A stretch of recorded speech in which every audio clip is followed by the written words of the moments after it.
Oktaviani, kalau saya tanya energi, apa rumusnya? Kamu lanjutkan.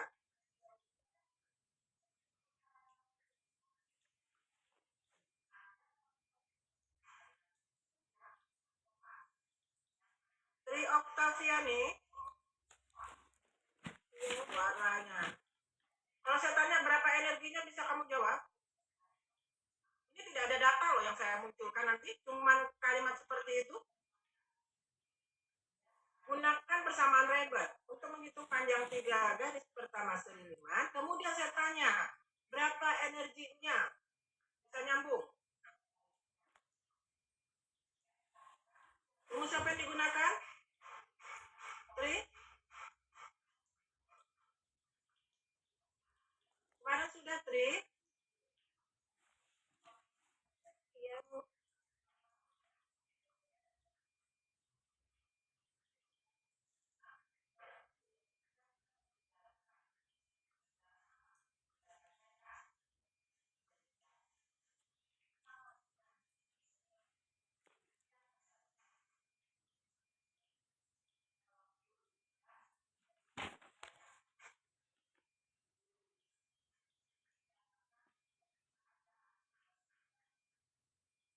Udah berapa lagi nih? Pada hilang lagi nih. Niko? Ya, Bu. Kakak nanti kamu ini screenshot. Kenapa jadi berkurang lagi? Ya, Bu.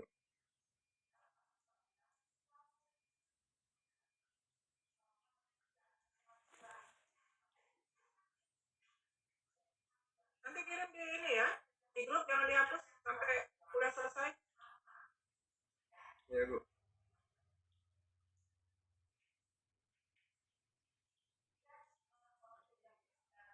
Apa rumusnya kalau saya tanya ini energi Niko?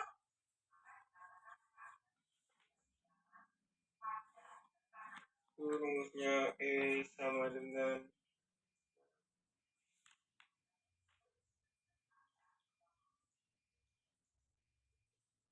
apa Anissa?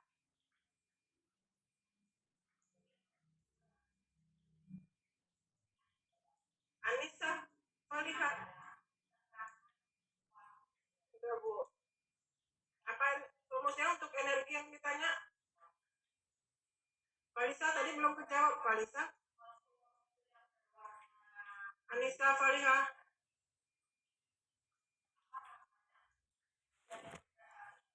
Masih dicari, Bu. Belum.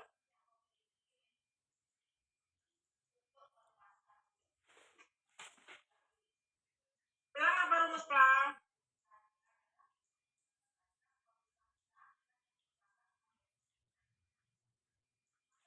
Pelan apa rumusnya? Sama dengan H dikali E, Bu. E sama dengan HC per lambda. Nah, kemarin sudah. Tinggal kita masukkan. Lambdanya kan sudah didapat. Makanya soal kemarin saya sudah dijelaskan. Bisa nanti soal itu tanpa data. Ya, tanpa berapa ininya. Karena rata-rata sudah ada konstanta. Konstanta yang diketahui. Ya, ini salah satu bentuk contoh soalnya yang kita menggunakan persamaan Rayleigh. Oke, kita lanjut dengan prinsip ketidakpastian.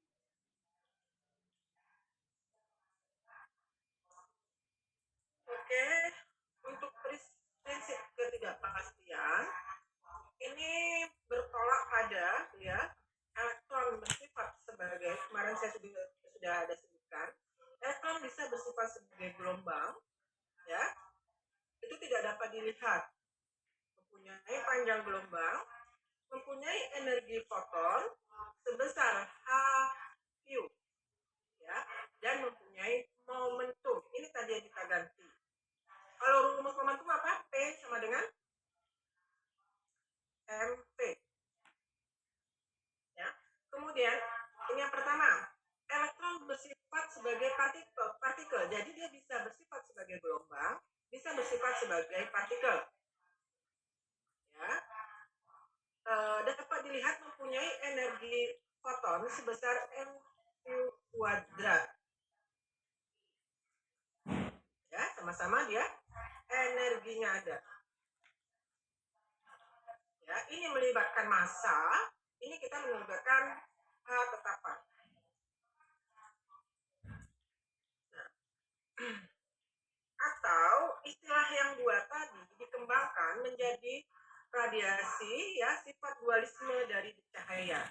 Jadi dia berupa arus partikel atau foton tadi dan bersifat sebagai gelombang.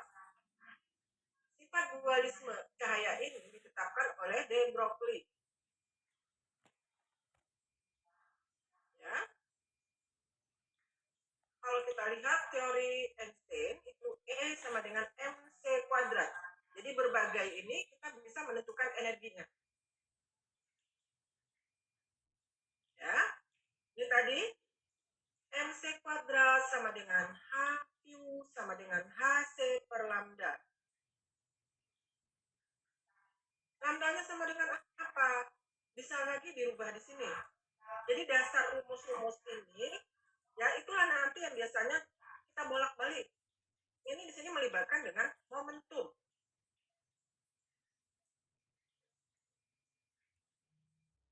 Ya, ini jadi pengembangannya.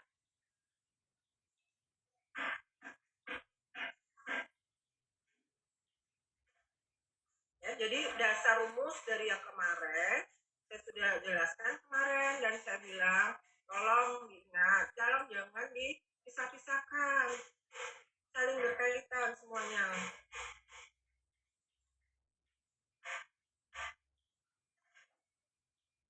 Ya, ini ada melibatkan momentum untuk fotonnya ini, ya.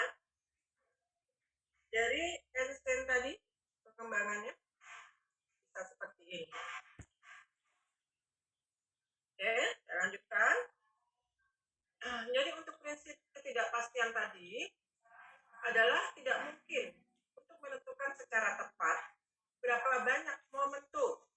Kalau misalnya ya, kamu mau mengingat, oh ini kita momentum, rumusnya tadi apa, simbolnya apa,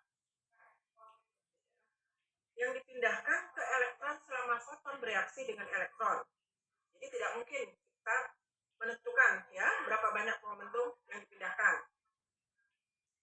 Kemudian bila kita ingin menempatkan elektron dalam rentang delta X ya atau perubahannya, jadi akan timbul ketidakpastian dalam delta PX.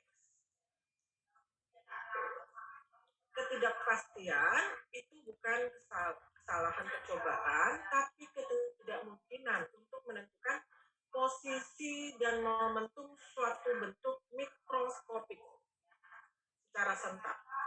Ya, karena kita berbicara di sini adalah secara mikroskopiknya.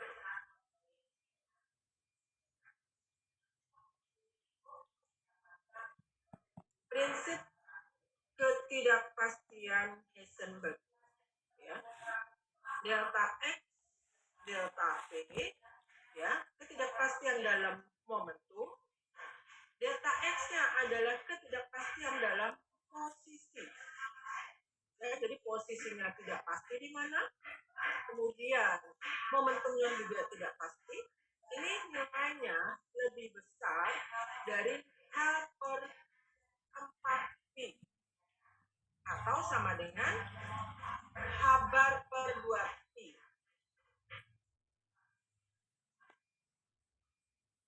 Bar sama dengan apa di sini jadinya?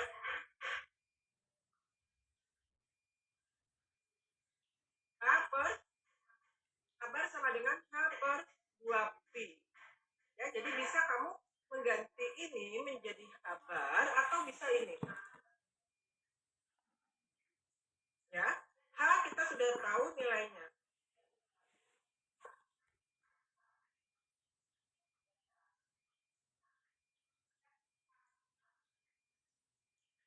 ketidakpastiannya tadi ya, ketidakpastian dalam posisi, ketidakpastian dalam momentum. Semakin akurat mengetahui posisi, misalnya delta X tadi itu lebih kecil, semakin tidak akurat momentumnya. Ya, atau misalnya delta P-nya lebih besar dan sebaliknya. Jadi ini nilainya lebih besar, kemungkinannya ya lebih besar atau sama dengan H per 4. Itu untuk prinsip ketidakpastian Heisenberg.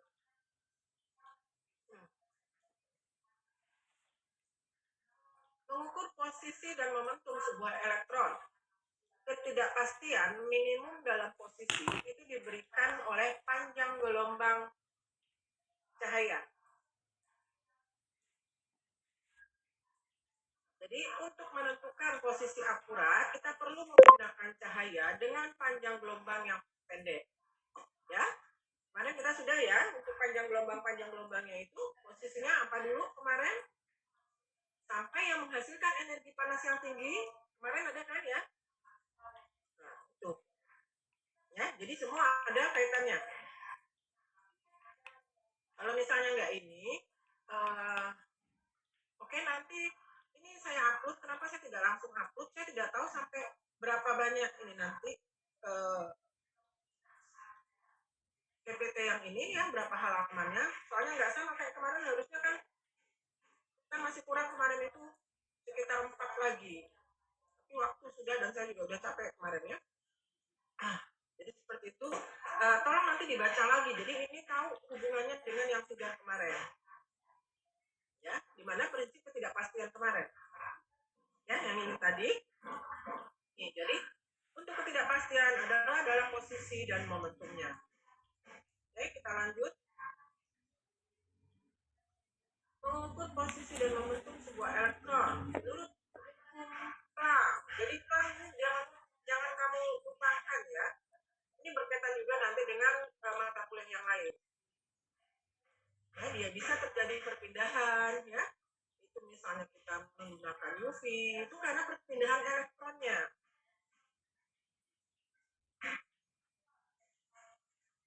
Kalau dilihat dari rumus, energi dengan panjang gelombang ini akan berbanding apa? Adelia berbanding apa? Adelia?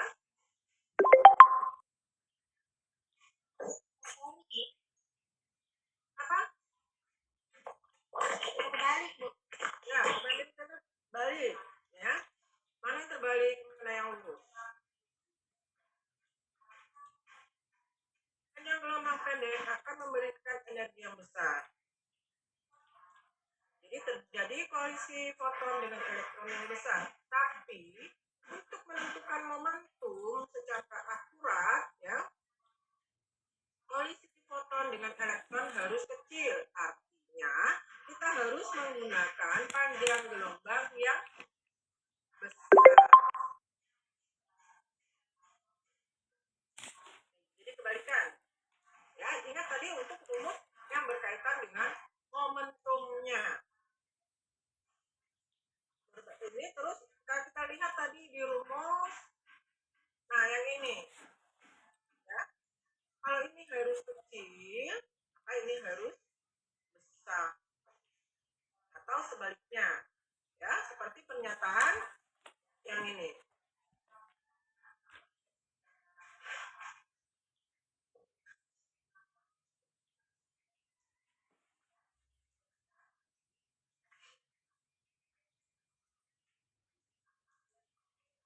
Ini mungkin sebenarnya di awal ya, perbandingan mekanika klasik dan mekanika kuantum. Mekanika klasik mengikut sertakan pengetahuan tentang besaran yang dapat diamati dan diukur, misalnya gaya, posisi, atau kecepatan partikel.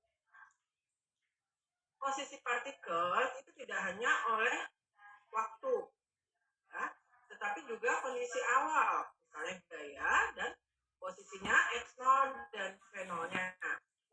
Jika kondisi awal diketahui, kita dapat menamakan posisi partikel pada waktu t. Jika ada n partikel atau jumlah partikel dalam 3 dimensi, maka posisi dan momentum partikel itu dapat ditentukan sekaligus. Pada mekanika kuantum, ya, posisi dan momentum itu tidak dapat ditentukan sekaligus. Untuk mekanika kuantum itu memperlihatkan pola-pola kemungkinan yang dapat menggambarkan pergerakan elektron yang berfungsi sebagai gelombang. Ini berkaitan tadi dengan sifat dualisme. Ya, satu bersifat sebagai partikel, satu bersifat sebagai gelombang. Nah, di sini kita melihatnya atau menggambarkan pergerakan elektron itu sebagai gelombang.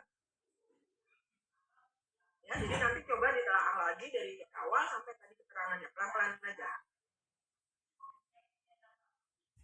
Nah, ini kita lihat dia gimana pergerakannya, itu dilihat dari celah sempit.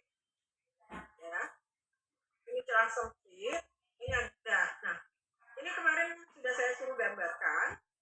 Nah, sepanjang gelombang itu satu puncak dan satu lembah. Nah, di sini kita melihatnya ini ada satu puncak. Ya, satu puncak. Tetapi di sini kan kita ngambil setengah lembah, di sini setengah lembah. Jadi itu satu puncak dan satu lembah. Ya, yang dihasilkannya. Nah, di sini adalah celahnya, panjangnya antara A sampai E. Ya, lebarnya itu adalah W.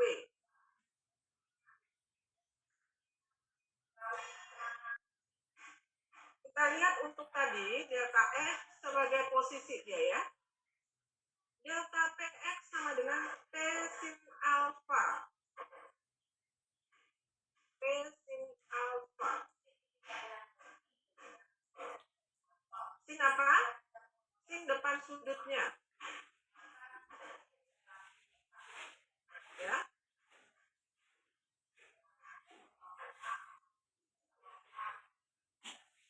Oke, kita coba lihat satu-satu ininya. Ya.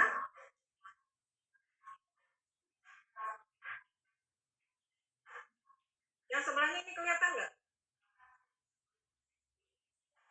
Ini kelihatan?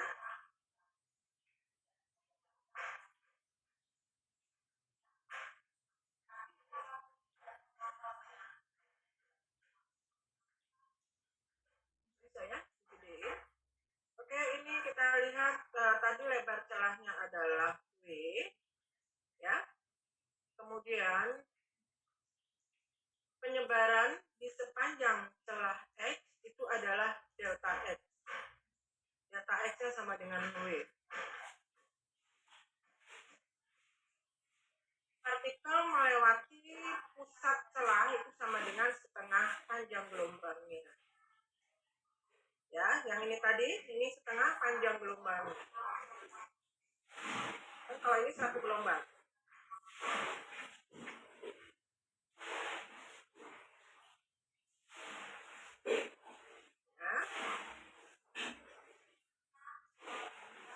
AD itu sama dengan CD. Dengan C yang di sini ya, bukan di B-nya ya. Perbedaan dari panjang jejak itu sebagai BC. Ini AD dan BD, AD dan BD, ya, hampir tidak saudara sepertinya ya, itu hampir paralel. Kemudian sudut alfa, alfa itu adalah sudut dari BAC. Ya, BAC itu adalah sudutnya.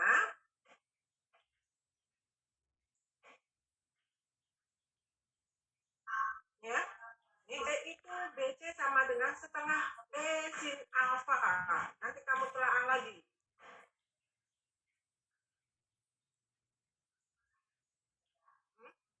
Setengah B sin alfa depan sudut. Ya, sin depan sudut. Ini W-nya setengahnya. Karena kan kita tadi dia punya dua. Paham? Paham ya? Kan ini separuhnya yang diambil dari ini tadi. Ya, jadi setengahnya, setengah W. Ya, BC. BC sama dengan sin alfa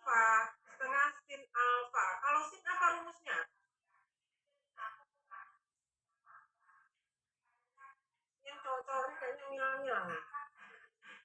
Muhammad Auzan. Kalau sin apa rumusnya? Sin.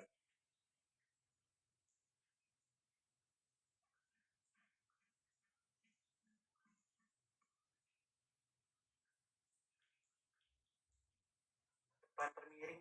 Sin sama dengan biasanya depan sudut, ya, depan sudut. Depan sudutnya di sini adalah BC.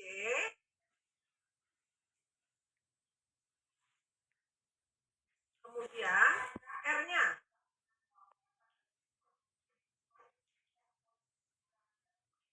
R-nya apa? Setengah W. Ini kan kalau kita tahu rumus awalnya aja. Kalau bingung dari mana datangnya, sin theta. Sin adalah depan per samping atau depan per R-nya. Depan dari sudut ini itu adalah BC, ya, sampingnya itu adalah setengah W. Setengah W dapatnya tadi udah paham. Linda udah paham, Linda? Dapat W tadi dari mana? Suaranya di unmute.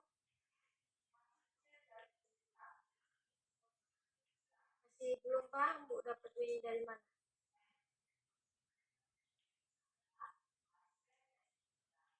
Nah, ini kita punya W.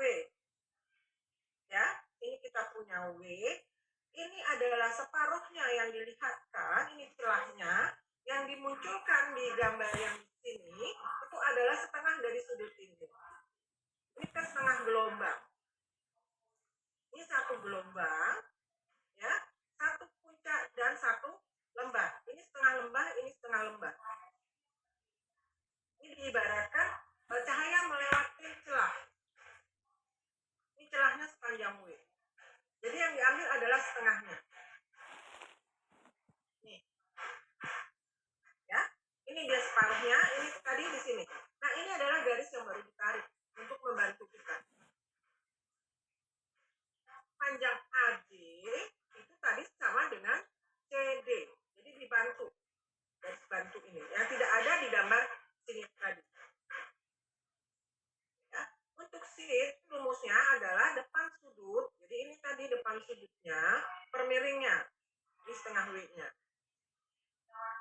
Sehingga itu bila BC sama dengan setengah lambda. Benar ya, setengah lambda ya? Benar nggak, Mira? Benar, Bu. Karena separuhnya tadi ya. Bila BC, mana tadi? BC sama dengan setengah lambda. Jadi W sin alfa itu, nih, ya, itu sama dengan lambda. Maka delta X delta PX sama dengan P lambda. Jadi lambda sama dengan H per P. Itu dasarnya.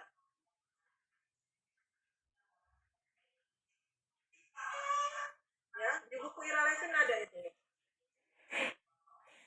Ya, nanti kamu telaah lagi ini, atau nanti kamu baca lagi.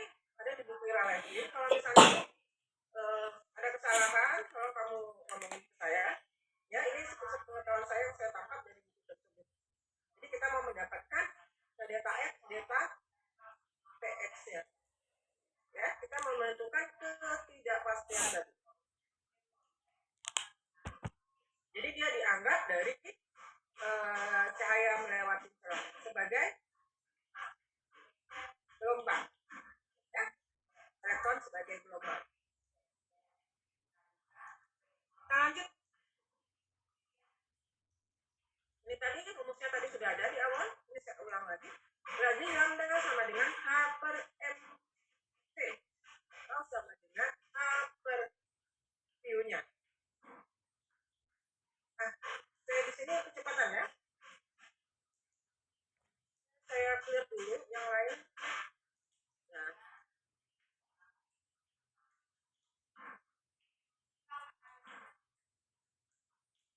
hal ini menunjukkan sifat gelombang gelombang dari materi, atau tadi elektron bersifat sebagai gelombang. Dengan adanya teori gelombang dari elektron, ya, karena kita berbicara secara mikroskopik dan melihatnya adalah elektron, ya, jadi di sini adanya teori gelombang dari elektron, maka kedudukan elektron sekeliling inti itu tidak tentu. Jadi ini dikenal dengan prinsip ketidaktentuan Heisenberg.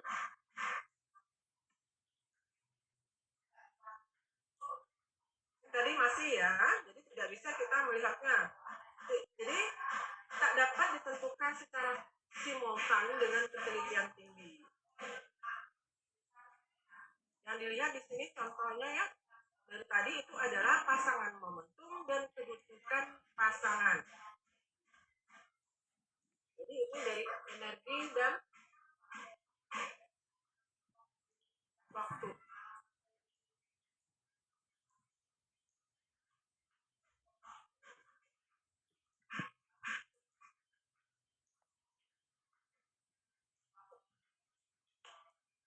Ya, ini delta Q sama ini ya, delta Q dikali delta P, ya, itu lebih besar dari kabar per 2, atau delta E dikali delta P itu lebih besar dari kabar per 2. Ini kabar tadi nilainya jangan lupa ya, kabar sama dengan H per 2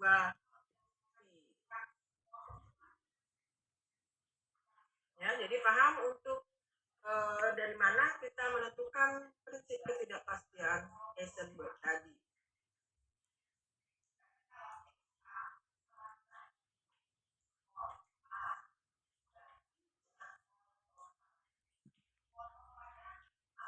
Ya, kamu boleh ingatkan saya kalau misalnya saya lupa upload materi ya. Oke, kita masuk dengan persamaan Schrödinger.